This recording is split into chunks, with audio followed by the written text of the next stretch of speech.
It's 11 p.m. on the West Coast. Do you know where your action figures are? Let's see. First question. Are you a plastic god? Me personally, Cooge, or the audience? I'm talking to you, brother. It's just a private conversation between you two guys. I'm not a plastic god. I'm not a god of any sort. I'm a mortal man, Cooge. I'm just a mortal man with a very particular set of skills. What happened to all that English swagger?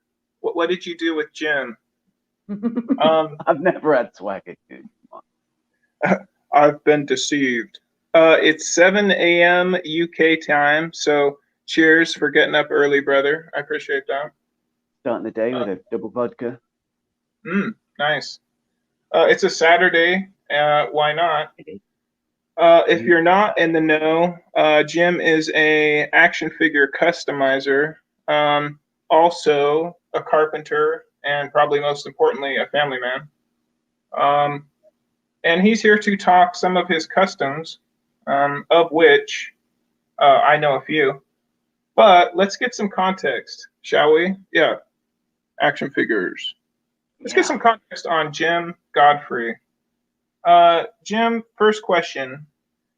Is James Bond still cool or what? In the UK? Oh, God. I think he's cooler than he ever was, and he's darker than he ever was to the people that find him cool. I've never really enjoyed Bond. Really? Either too comedic or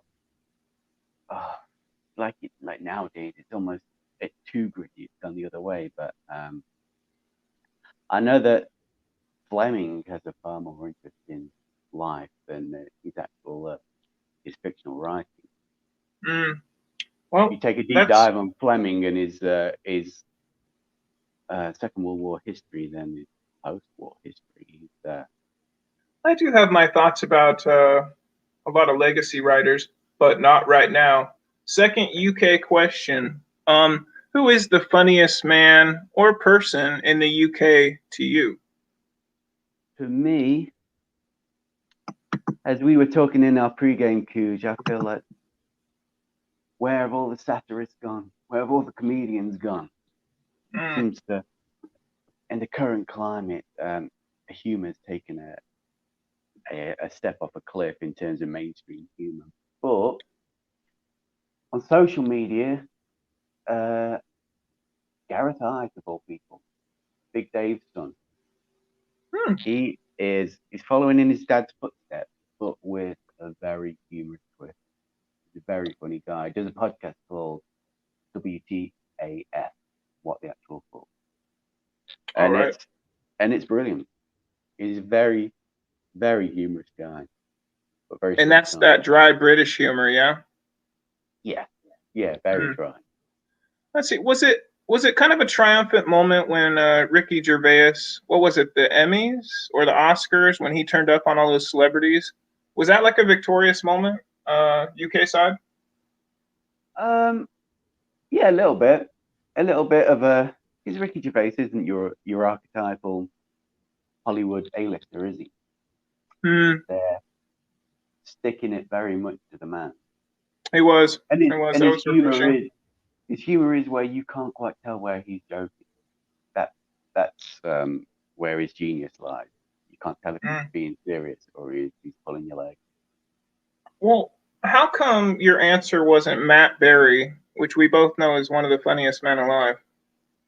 You know he's one of the funniest men alive. You have more of a man crush on Matt Berry than I do. Guilty. I do like him.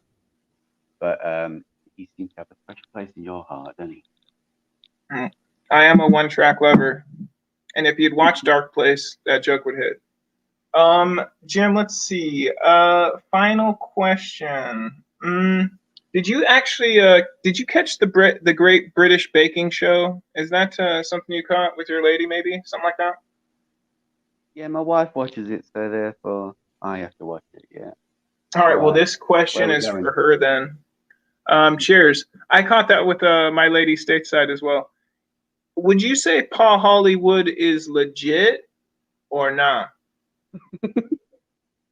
Legit what?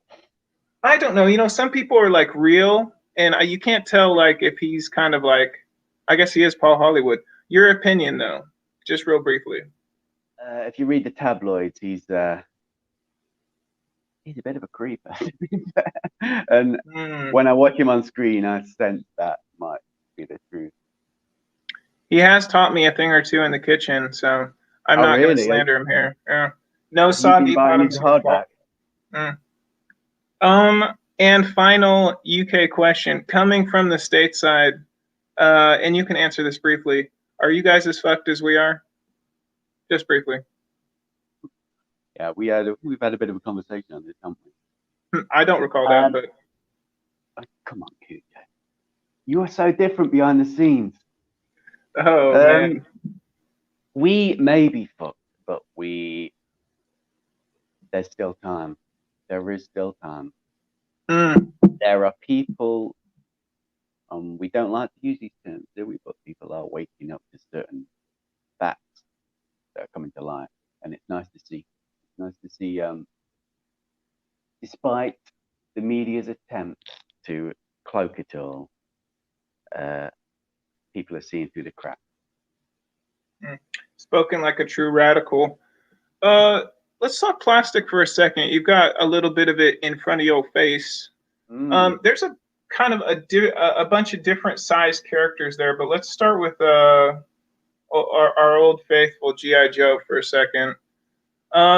Was that the first action figure that really hit with you? How'd that go? Yeah, I'm old enough to have got the 12-inch version first time around. You had, the original G.I. Joe in the States was Action Man. And when I was a little wee lad, that was very much my toy of choice. Loved it. Still do. I mean, that's this side. Action Man was huge over in the UK. Absolutely massive. I think it was voted the toy of the decade in 1980. Well, I think there's many things that.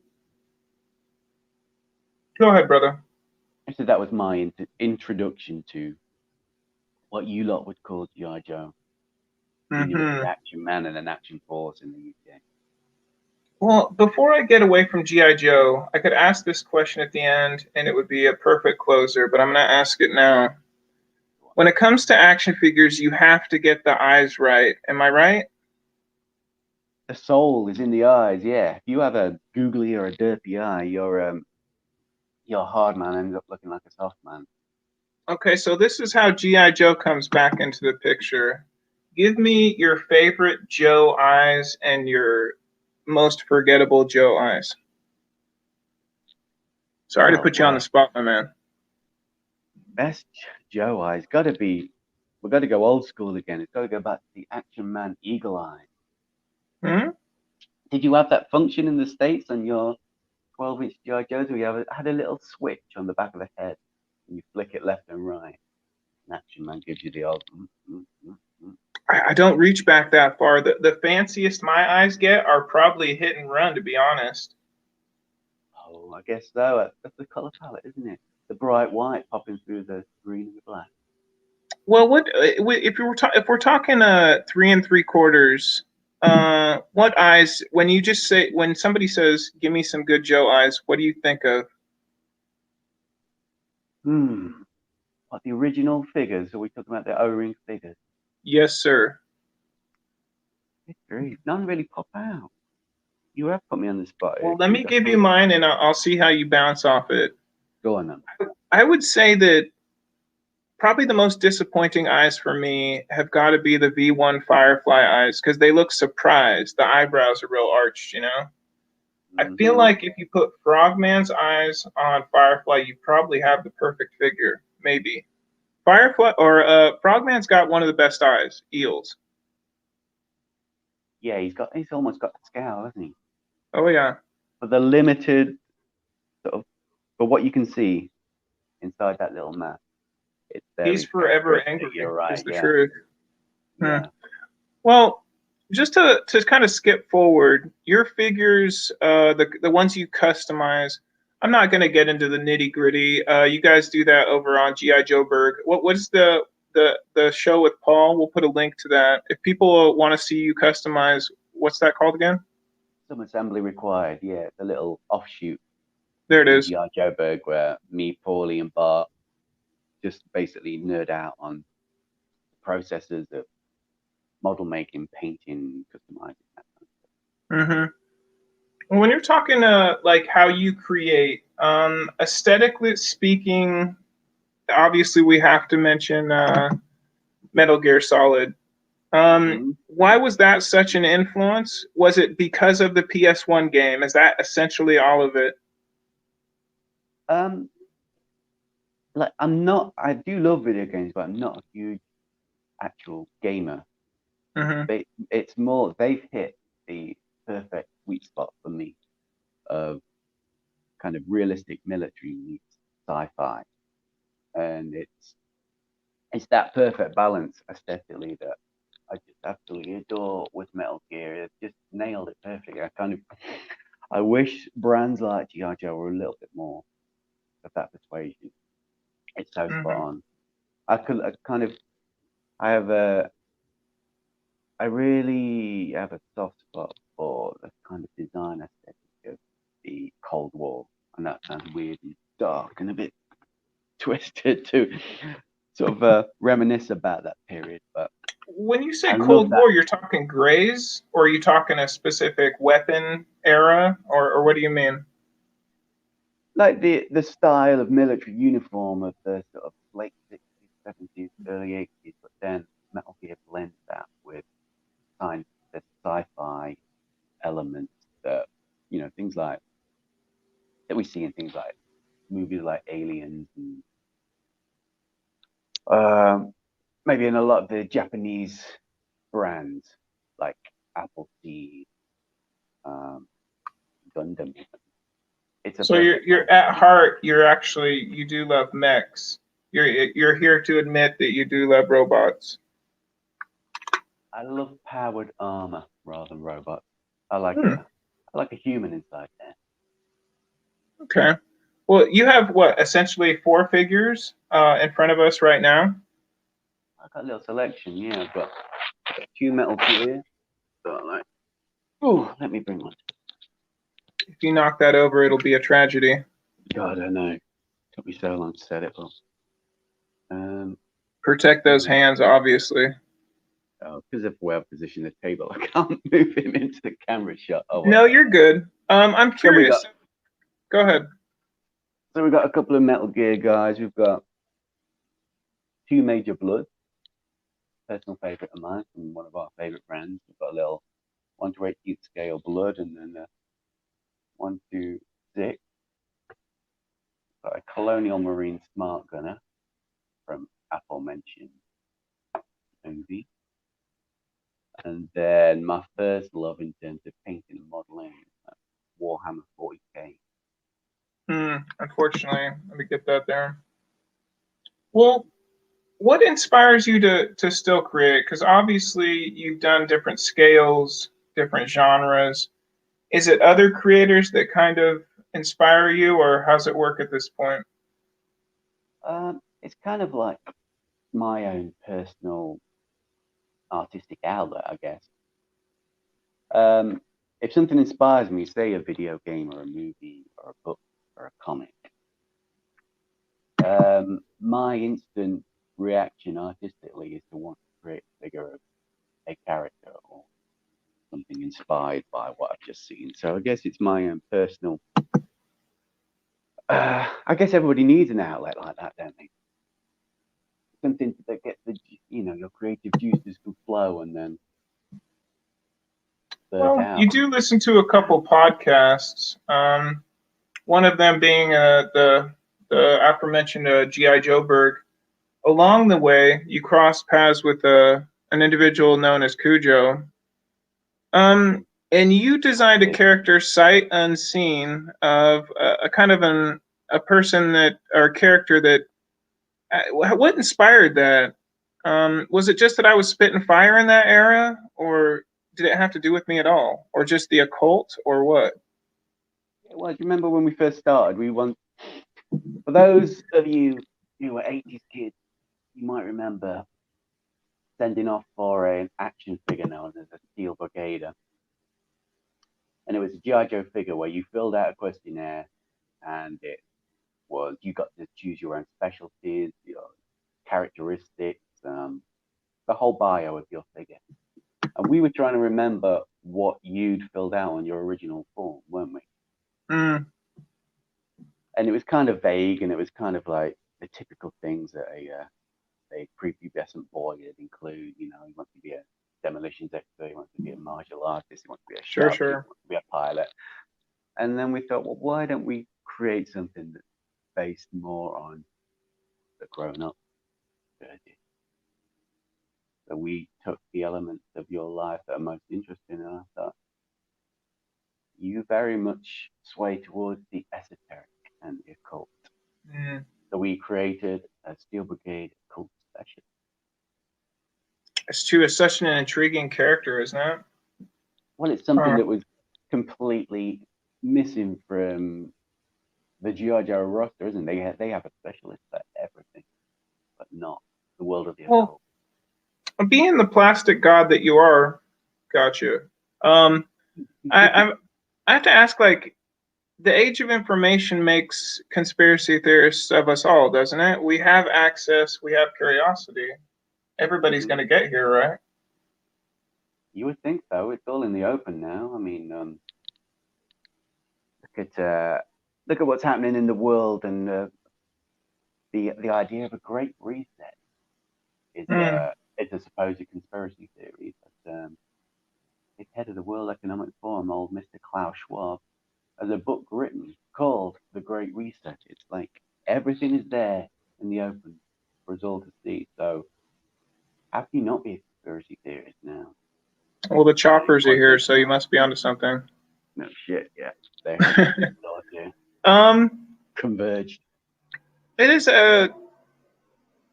would you say that Cujo as a collaboration has been, one of the more resonant characters that you've created?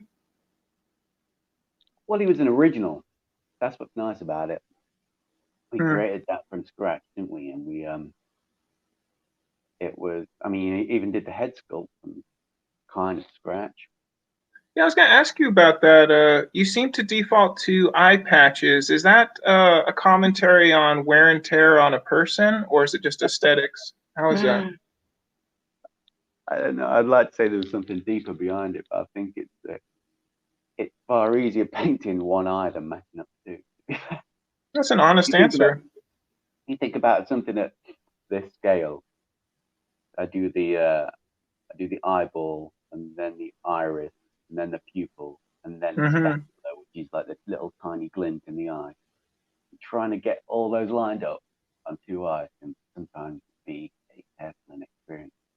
Maybe is it like that? Down, is it what? Oh, go ahead. Finish that thought. So maybe deep down it is just it's ease. Nothing deeper. Well, I do agree with you that, if the eyes aren't right, then you're going to lose people. Let me ask you just about Cujo before we wrap that up. You have seen the Black Book. You were in the tower. When it opened up, what did you see on those pages? Oh my God. Hey, keep it brief, brother. I don't know, dude. An open-ended story. A doorway. A gateway. I don't know. I don't know where Cujo's mind wants to take it. That's the thing. Only you can tell us what was through that. I think I left it open-ended myself. We'll see. We'll see. I think I'm about to do the second printing. We'll have to sling some hashtags on top of this. But more on that later. Give me one other character that you've created. They can be on screen or off. Someone that it could be your avatar. Somebody that a figure that felt like you. I'm hoping that my ego is too small to create my own. But we did create a character with our friend in South Africa. Yeah, we did. And he's here. That's a great story to end on, actually. There we go. His name is Brigader. Let me give you full screen action on that. So whoever you are in there, I'm thankful for you. Let's see. It's a pretty dope character. Give me the lowdown on him real quick, and I'll give you my story on our travels together. Okay, so basically there's you, Cujo, went to a JoeCon, G.I. Joe convention with our friends from South Africa, the G.I. Joe podcast. Mm-hmm. And at the convention, they have a custom competition. They did. So we thought about a collaborative project whereby we work out a character bio, making him very much South African in every aspect. So Paul and Steve created sort of the background to him, and I built up this guy. We sort of based him on, I don't know, he's meant to look like a Springbok front rower. Chuck is here with a unnamed avatar or emoji. I appreciate you, brother. What is that? The werewolf. Well, I guess my experience traveling with Bitter Ende, the South African mercenary. Accent, Joe. Yeah. I guess I've been hanging around with some South Africans. So basically, you sent him to me in Southern California. You know, we got him. He's protected. I'm carrying him. We get to the airport. We miss our flight. Obviously, I'm abbreviating the story. 12 hours later, we finally get on a plane. All parties involved went through a full spectrum of emotions inside LAX, which is obviously one of the most busiest airports in the world. But yeah, no, there was one point where I was just ripping through rope lines. I was just over it. Somehow they didn't throw me out. But he made it to Chattanooga, Tennessee, and we did pose him nicely, and he got second place. He should have won first, we both know, but you can't let that guy win at the last JoeCon. I think that was the beef. Yeah. I'll let the outsiders win. Well, the bitter end. I don't know. Maybe it was too poetic. But dude, that was shaky. Right. Missed the plane, and I had all their Skrilla from the thing, so I had to get anyway. G.I. Joe Berg, you're out there. Cheers, guys. You're unbreakable.